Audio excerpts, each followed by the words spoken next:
The Genesee Valley Quilt Fest is back this coming weekend, Friday through Sunday, May 31st through June 2nd over at the Gordon Fieldhouse at RIT. I'm delighted to welcome the co-chairs back to the program, Pattie Fiduccia along with Beverly Kondolf. Great to have you both here. Thanks for having us. All right, Pattie, this is a massive show. We have a couple of the quilts, the likes of which folks will see at it coming up this weekend. Bring us into the Fieldhouse. What are people going to see? They're going to see over 600 quilts. We've got over 60 vendors. It's a busy place.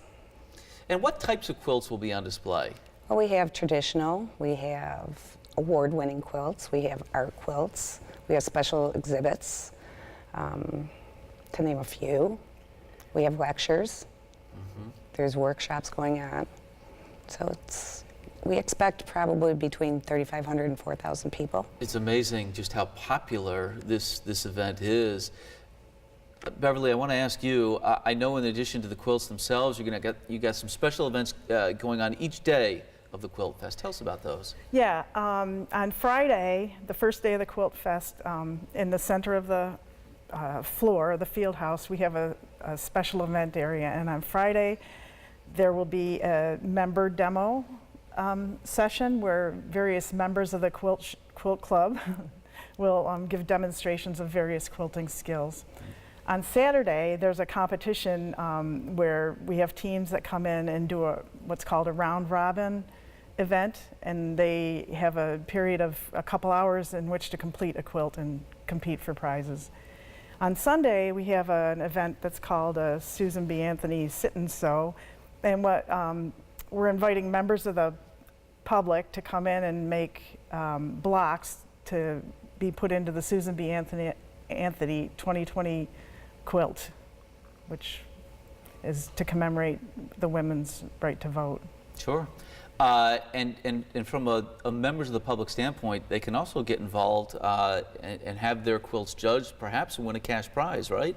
Yes, we have two major categories in the show. We have members-only quilts, which consist of obviously quilts made by the members, and then we have a judged quilt category where we invite members of who are quilters, or not even members, anybody who's a quilter, to enter their quilt and compete for cash prizes, and they're professionally judged. It's kind of exciting. The club itself has been around for a long time, and you've got upwards of, what, 375 members, right, Pattie? Pretty close, yeah. And it's been in 63 years, I believe.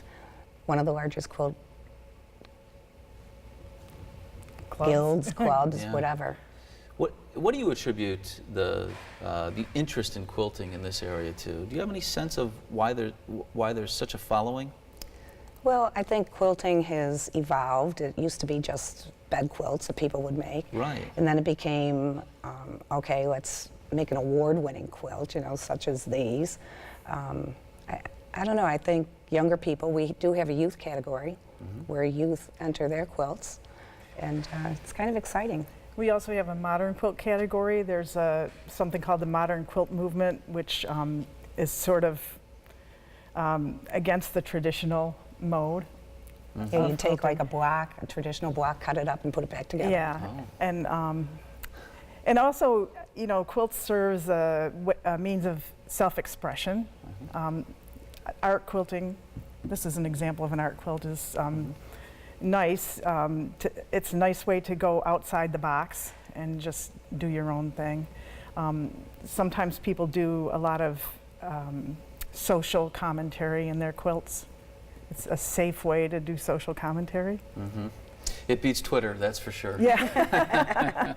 Well, good luck with this year's Quilt Fest. It's going to be another large show over at RIT, and we're excited to share it with our viewers. Thanks for coming in.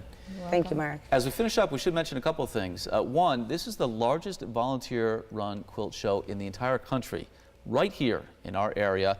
And if you want to learn more, you get your tickets at the door, by the way. If you want to learn more online, the website is GeneseeValleyQuiltFest.com. We'll share that link on our site as well at RochesterFirst.com.